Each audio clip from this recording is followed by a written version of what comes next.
Саламатсыздар ма? Бүгінгі ашық сабақтың тақырыбы қатпарлы қамыр илеу және дайындау. Қатпарлы өнімдерден арналған жартылай фабрикаттар дайындаймыз және түтікше, конверт, әртүрлі салмақ қосылған бүктеме дайындайтын боламыз. Бүгінгі сабақтың мақсаты ашықсыз қатпарлы қамырды ерекшеліктерін түсіндіру, қамыр илеп қатпарлау технологиясын меңгеру және де гигиена мен қауіпсіздік ережелерін сақтауды үйрену. Жаңа тақырыпты бастамас бұрын өткен тақырыпты еске түсірейік. Өткен тақырып бізде үгілмелі қамырды илеу және дайындау болатын. Ең бірінші сұрақ, барлықтарымыз мұқият тыңдаймыз. Үгілмелі қамырды дайындау үшін қандай шикізат қолданылады? Кім жауап береді? Ділдора?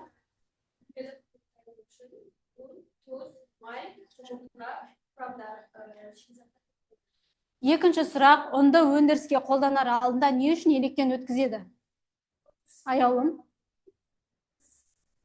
Даусымыз қатты шығарып айтамыз.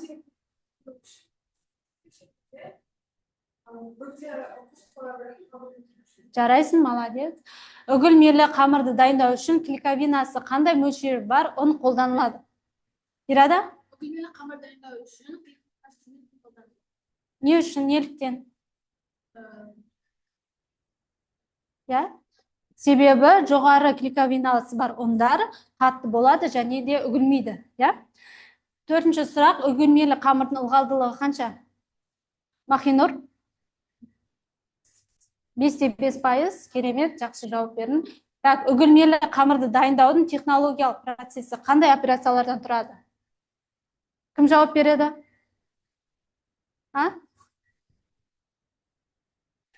Шахноза? Ұмытып қалдық. Бірінші қамырды майды ұрамыз, Жауап берсеңіздерші. Ұмытып қалдық па? Жарайды. Бірінші қамырды ұрғылап аламыз, оған ұн, тұз, жұмыртқа қосып, соңына ұнды қосып араластырамыз, Алтыншы сұрақ, үгілмелі қамырдан жасалған жартылай фабрикаттардың пісіру температурасы қандай? 230-270 градуста пісіреміз, 15 минутта. Жарайды, рахмет.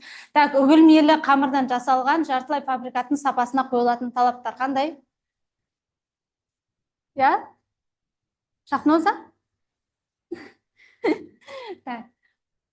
Жарайды, келесі этапқа өте берейік. Бүгін біз жаңа тақырыпты бастамас бұрын ең алдымен топқа бөлінеміз, Топқа бөлінейік. Бірінші топ бірсе түтікшені дайындайды, екінші топ повидла салмасымен бүктеме, үшінші топ картоп салмасымен бүктеме, төртінші топ конверт дайындайды. Бірінші топ бізде кім? Әсем, Шахноза, Умида. Екінші топ Мүбарак, Ирада, Хуршида. Үшінші топ бізде Ділдора, Сабрина и Шахноза. Төртінші топ конверт Севинш, Аяулым, Махинур. Алдарымызға сендерге технологиялық карта таратылды. Осы технологиялық карта бойынша жұмыс істейміз. Ең алдымен бізге керекті құрал жабдықтармен танысып өтейік. Бізге ең алдымен қамыр жаю машинасы, пеш және де алдымызда оқтау, пышақ, қасық, вилка және де таразылар, ыдыстар керек болады. Умида маған қамырды алып келіп жер. Ең бірінші кезең қамыр дайындау кезеңі, қамырды илеу кезеңі. Бізге қамырға ұн, жұмыртқа, тұз және де лимон қышқылы керек болады. Бізге қамырды жоғарғы клейковиналы ұн қолданамыз. Себебі қатпарлы қамырда қамырымыз үлпілдек, серпімді болу үшін лимон қышқылын тоже қосатын боламыз. Ең алдымен біз қамырды илеп дайындап қойдық. Қамырды енді біз қатпарлауды бастаймыз. Маған мұқият қараймыз.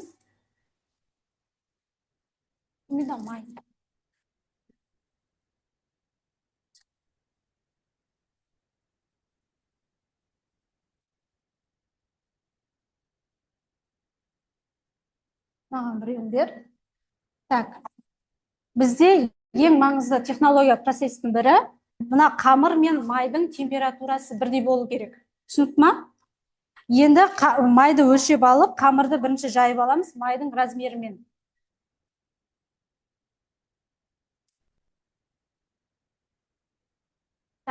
Бізде құрал жабдықтың қамыр илеу машинасы ең алдымен қақпағын жаппай жатып тексеріп алуымыз керек, иә? Былай қосылып тұрма, істеп тұрма, істемей тұрма. Және де аяғымыздың астымызда резинке кілемшесі болу керек. Бізді төмен түсіріп, бірінші қамырды қоймай жатып тексеріп аламыз. Міне, жұмыс істеп тұрғанын, жұмыс істеп тұр. Енді бастай берсек болады. Оны сеуіп алып, миллиметр жоғары, 1,5 миллиметрден бастайық.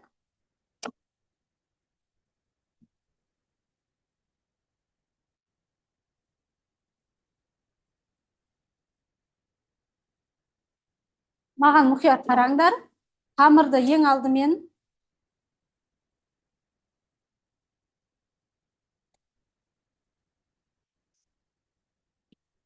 бес миллиметрге дейін жайып аламыз.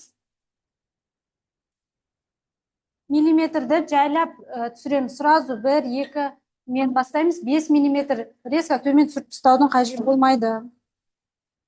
Так. Маймен өлшеп тұрамыз. Я? Тағы 1-2 рет жайсақ.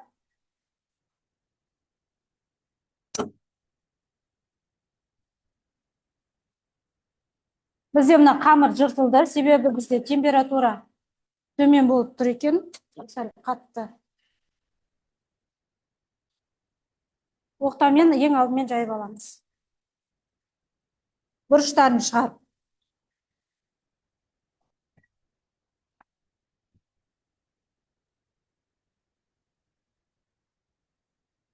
Мына болады. Қамырды алып, майды қамырдың ортасына қоямыз. Мұқият тыңдаңдар. Қазір өзіміз қайталайтын боламыз, иә? Так.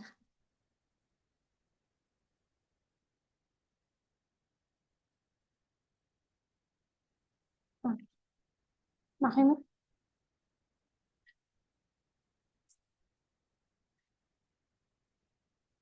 Қамырды созып жабыстырамыз.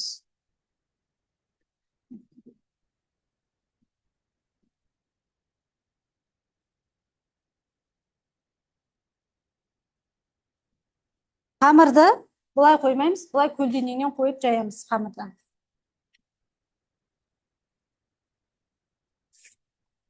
Мына көтеруді ұмытпаймыз балды.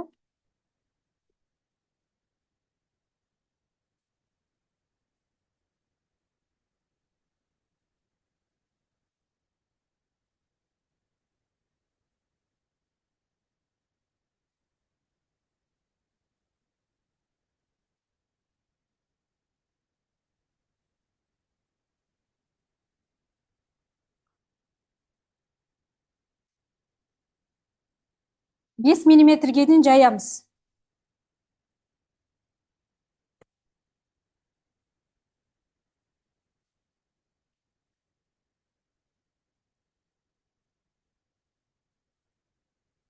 Сеуіп тұру керек.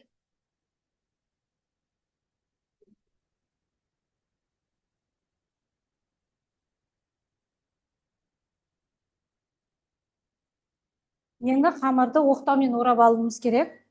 Я? Созбай. Артық май қабатталмаған жерлерді кесіп тастаймыз. Мүмкіндігінше шығын аз болу керек. Оны кейін тағы қолдануға. Мұқият қараймыз, осылай алып конверт ретінде бүктейтін боламыз қамырдан. Міне. Бір шетке қарай. Енді тағы да 2 бүктейміз. Бұл 4 бүктелді. Енді көлденеңнен қойып тағы да жаямыз. Бұл жолы ұзыннан тағы 5 миллиметрге дейін жаямыз. Мына валды көтеруді ұмытпаймыз, иә? Төмен болып тұрған кезде сәл көтеріп бастаймыз.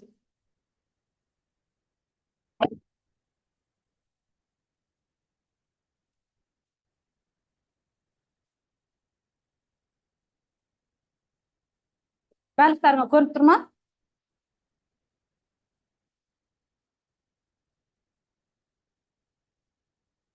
Бізге керекті жіңішке болып жатса, бұлай қойып, қайтадан тағы жайып алсақ болады. Ен шығару үшін ұзындау. бір екі рет өткізіп алсақ, қайтадан орнына келеді.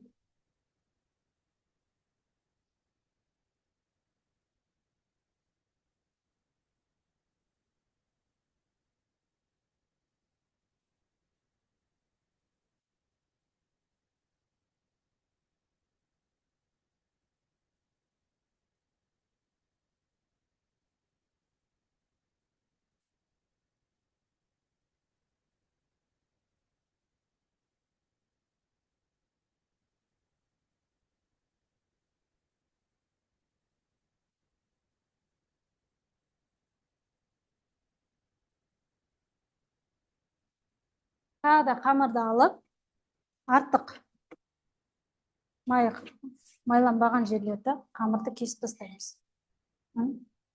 Бізде мына қарасаңыздар, мына жерде май жоқ. Я, сезіледі өзі қарасаңыздар. Мына жерде май тұр.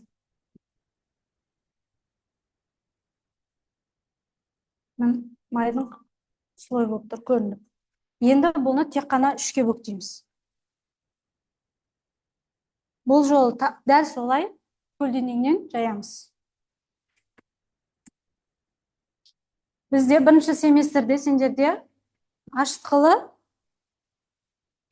қатпарлы қамыр өттіңдер. Я?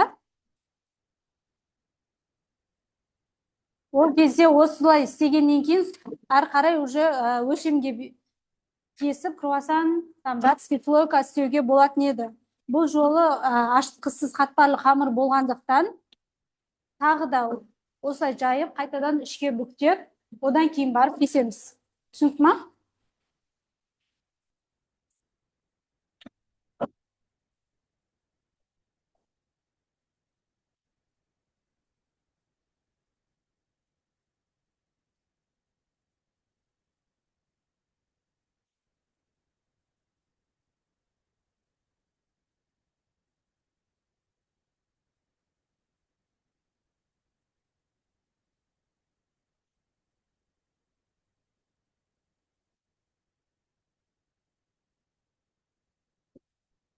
Қайтадан қамырды үшке бүктеп, енді келесі әсем бірінші топ бастаймыз. Бұны қайтадан жарты сағатқа демалдыруға қоямыз холодильникте. Бұл бізде жартылай фабрикат ретінде санауға болады. Бұнымен ары қарай жұмыс істеуге болады. Пирожный істеуге, Наполеон, өздерің бүгінгі істеп атқан түтікше, картоп бүктемесі барлығын осы жартылай фабрикаттан дайындауымызға болады. Бұның сақтау температурасы холодильникте сақтайтын болсақ 2-3 градуста 2 күн сақтауымызға болады. Тоңазытқышта сақтайтын, мұздатқышта сақтайтын болсақ, -18, -20 градуста 60 күнге дейін сақтауымызға болады. Келесі Мадина, сен бастай бер. Бұны енді біз пищевой пленкамен орап, тоңазытқышқа қойып қоямыз. Қалғандарымызды алып, қамырды қолмен жая береміз. Қамырды майды алып, қолмен жая беріңдер, оқтаумен.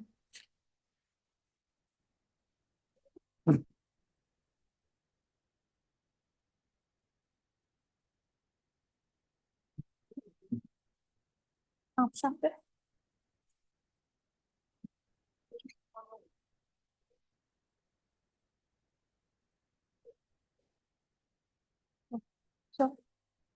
Баста, Асем.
Алсай.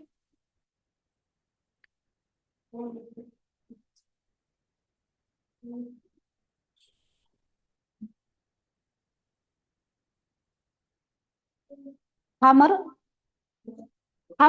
біраз тұрып салқындады. Енді қамырды біз жайып пішім бере берсек болады.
Қамырды 4 миллиметрге дейін жайып аламыз.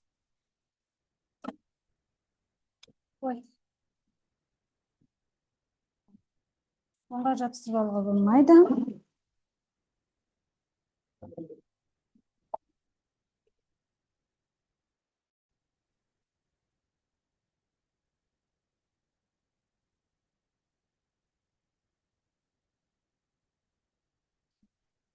Маған қараймыз, енді біз бөлшектейтін боламыз. Ja? Так.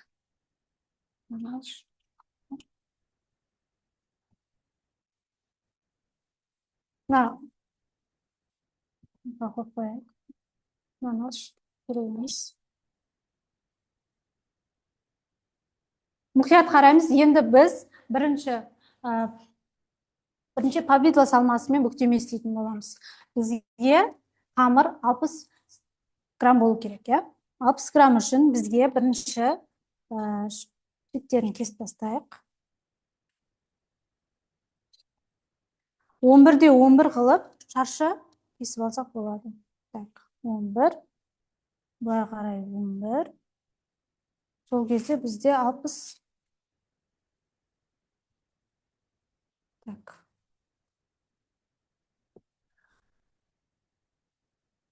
Маған павилаларымды беріңдер. Вилка, қасық беріңдер. Так, 60 грамм шықты. Енді, так, мына жер тоже 11 болып тұр. 60 грамм шықты. Так. Бүктемелері үшін де, конверт үшін де осындай 11-11 сантиметр жетеді. Барлығымызда.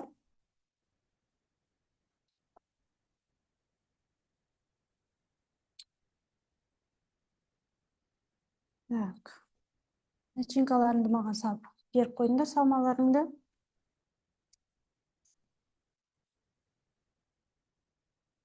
Қамырды қойып. Бірінші біз павило істеу үшін қамырды екіге бүктеп аламыз. Бұлай. И ортасын кесіп шығамыз. Бізде 4 бұрышты болу керек. Мінекей. Бір арасын кесіп. Меланжды маған беріп қойыңдар. Және де 30 грамм начинка саламыз.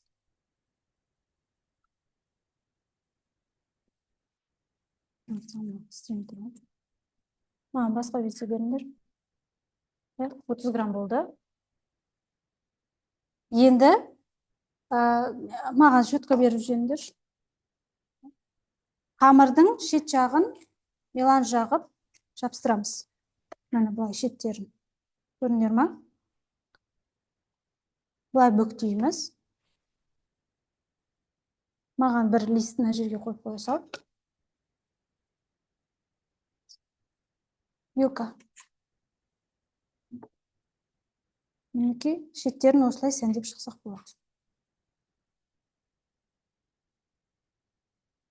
Қамырды жая беріңдер, ар жақта. Кім жайып жатыр? Әсем, қамырыңды жая бер.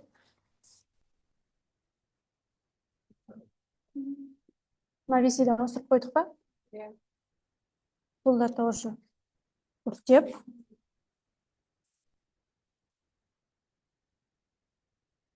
Екеуден істеп көрсетемін. Кім повидло салмасымен кім істеп жатыр бүктемені?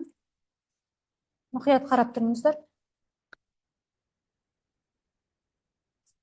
Мынау көрсетіп жатыр. 23 грамм, 23 грамм болған дейміз.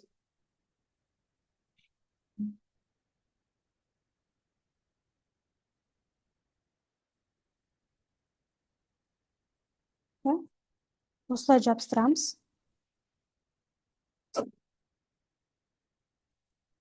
Кім севинш кешті 200 градусқа қосып қоясың.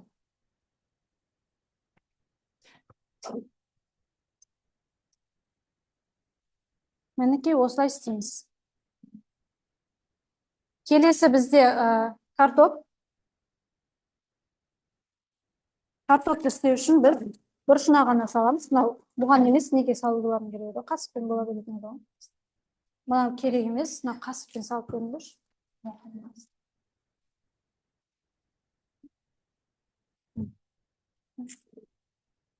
Картопты қасықпен де салсақ болады. Тағы бір қасықпен дұрыс ма?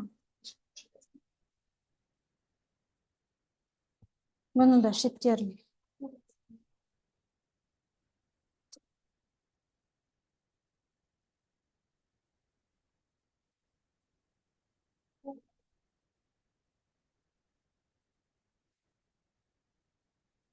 Пешті қостың ба?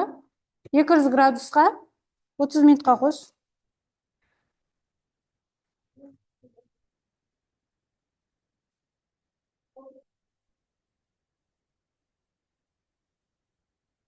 Картоп мұқият қараймыз, иә? Осылай үш бұрышты істейміз. Келесі бізде творог. Апкеп творогты. Сүзбемен. Таражыларын керек емес.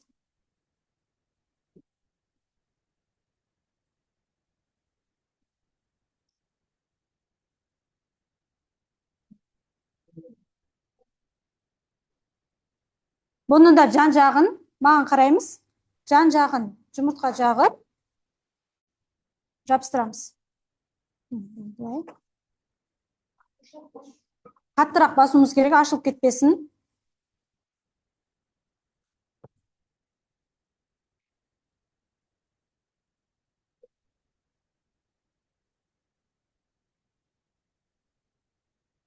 Ja? Что-то мы қатты жабыспай жатыр.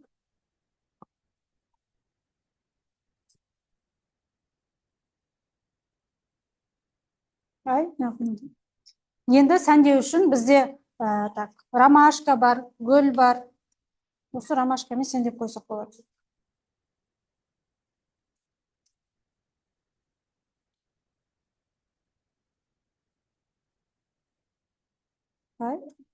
Ортасын сәндеп жабыстырамыз.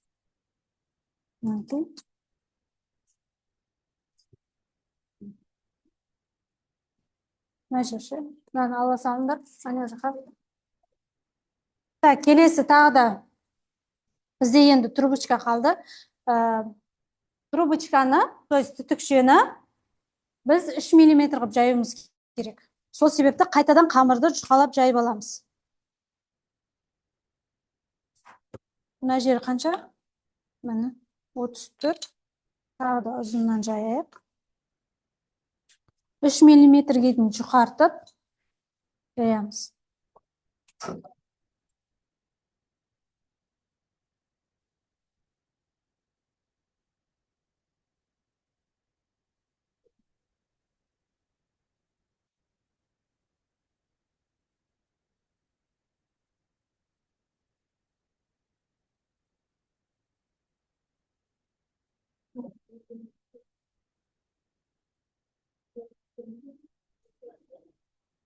Маған мұқият қараймыз, трубочканы істеген кезде алып, басынан бастап, иә, былай орап.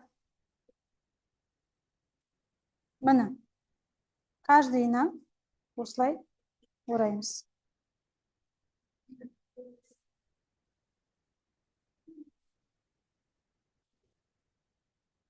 Жабыстырып, мына жабысқан жағын төмен қаратып қоямыз. Мінекей. Енді тағы да біз листа толтырып, бір бүктеме, бір не істей берейік. Сендер қамырларыңды жая беріңдер. Сен болдың ба? Қамырыңды жайып, кел, бөлшектей бер.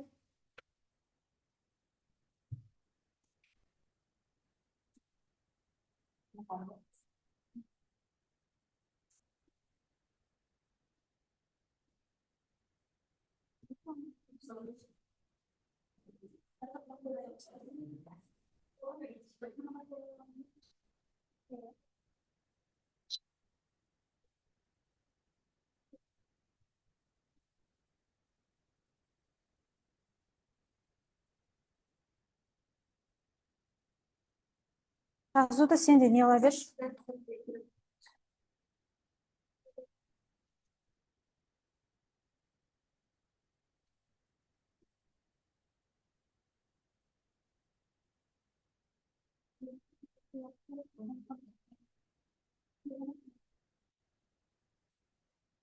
Сен де қамыр бүктей бер. Көрік салып.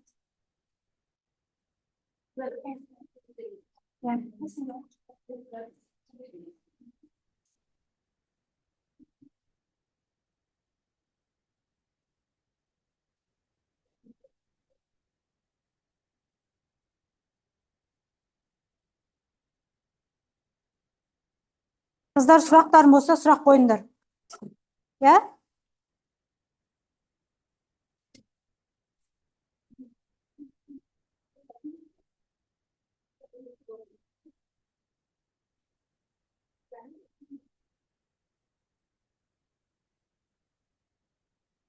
Севиш, кел.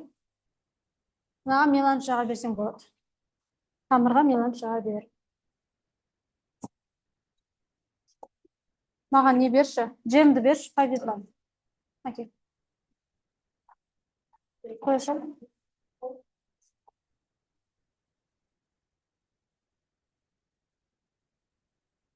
Көрік салып, бүктеп.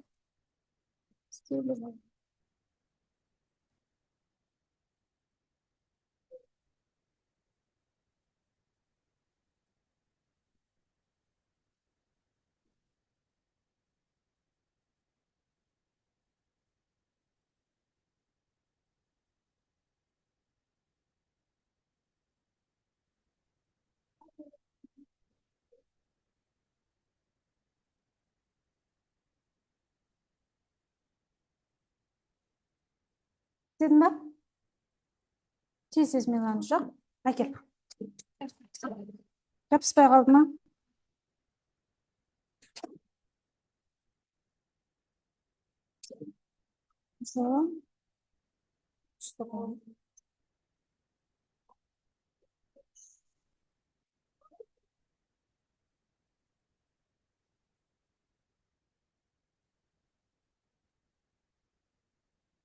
Кел, кім? Махинур, Севинш. Өздеріңе қамыр ал. Арқарай бөлшектеп формалай беріңдер.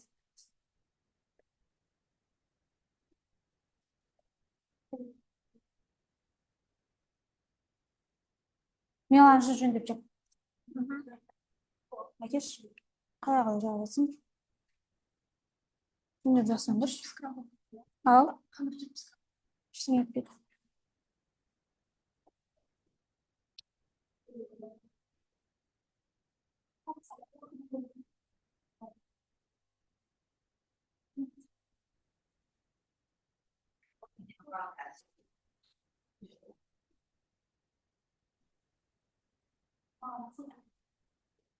Өніміміз дайын, пісіп, дайын болып шықты. Енді сұрақтар қойылады. Бүгінгі тақырып бойынша не түсіндік, не білдік соны, иә? Бірінші сұрақ, ашытқысыз қатпарлы қамыр дегеніміз не? Иә? Жауап береміз, қыздар. Иә. Бұл жерде қамырға Мгм. ашытқы қосылмайтын қамыр. Ашытқы қосылмайтын және де көп қатпардан тұратын қамыр, иә. Оларды көбінесе май және маргарин қосып қатпарлаймыз. Келесі сұрағымыз, ашытқысыз қатпарлы қамыр неден дайындалады? Құрамына не кіреді? Тұз, иә. ұн кіреді, иә, және де лимон қышқылы. Қатпарлы қамырдың құрылымы қалай пайда болады? Бұл жағын бағана айтып өтпедім. Қатпарлы қамыр пешке салған кезде жоғары температурада саламыз. Қатпарлы қамырда қамыр және май болады. Жоғарғы температураға пешке салған кезде май қамырға еріп сіңіп, қамырдың құрамындағы ылғал бу ретінде көтерілген кезде әр қатпар 2-3 есе көтеріледі. Солай бізде қатпар пайда болады. Келесі сұрақ, ашытқысыз қатпарлы қамыр қандай ерекшеліктері бар? Иә? Бағана қазір ғана айтып өттім, олардың ерекшелігі қатпар қамыры үлкейеді, көлемді болады, үлпілдек болады, қытырлақ болады, иә? Және де қатпарсыз қамырды қанша уақыт суытуға керек? Бағана холодильникке салып қойдық қой. Қанша уақыт? Жарты сағат, дұрыс, керемет. Енді біз бағалауды бастайық. Бірінші топ бізде Әсем, Шахноза және Умида. Өнімізді алып келеміз. Бізде түтікше болды. Түтікшенің ең бірінші бізді пішіні қараңыздар. Пішіні бір келгі әдемі шыққан. Енді түсіне қараймыз. Түсі сарғылт, қызғылт, әдемі түсті болып піскен бір келгі. Өнімнің беті кейбір жерлер формасын сақтамаған, беті сәл нелер бар, жарықтар бар. Енді дәмі мен иісін көрейік. Иісі өзі әдемі, өзінің өнімге сай шығып тұр. Енді дәмін көреміз. Кішкентай біреуін кесіп көрейік.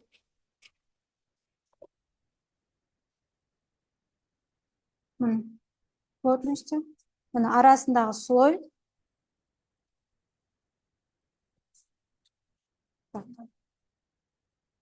Кішкентай жеп көрейік.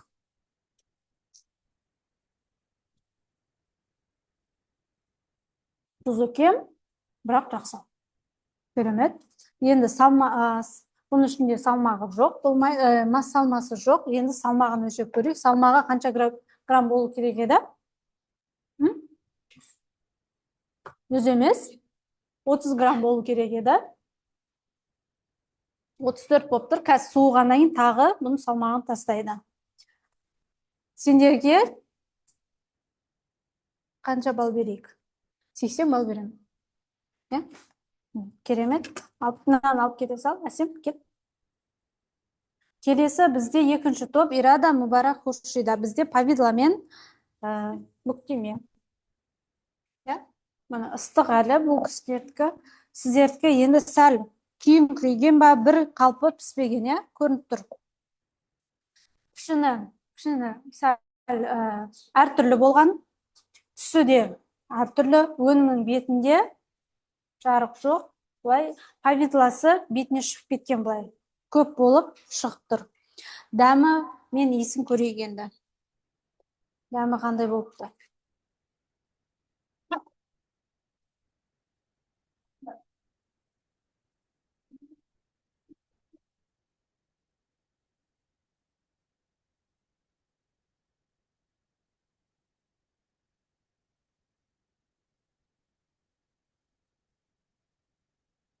Қандай повидло қолдандыңдар?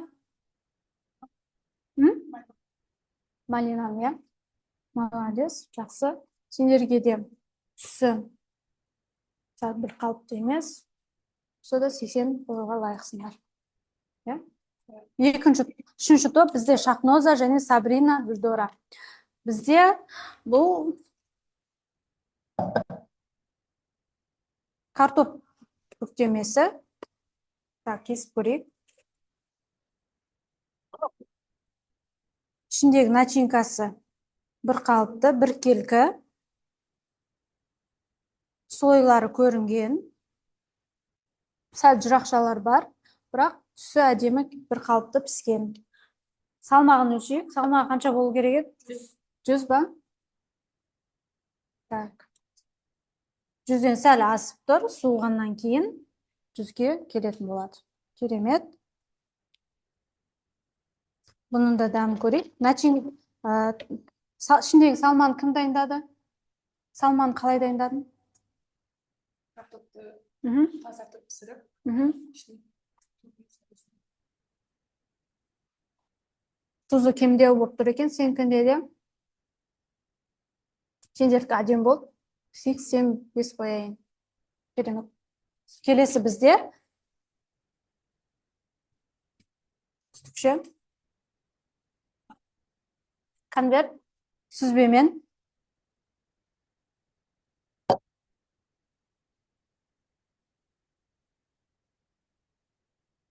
Өнім әдемі шыққан. Салмағы қанша болу керек еді? Ал? 80 болып тұр. Қазір салмағы түседі. Бұның да ыстық күйінше кесіп жатырмыз, себебі слойлары көрінген. Мұны қарасаңыздар болады. Я? Барлығымыз көріп тұрмыз. Ішіндегі салмасы да бір келкі.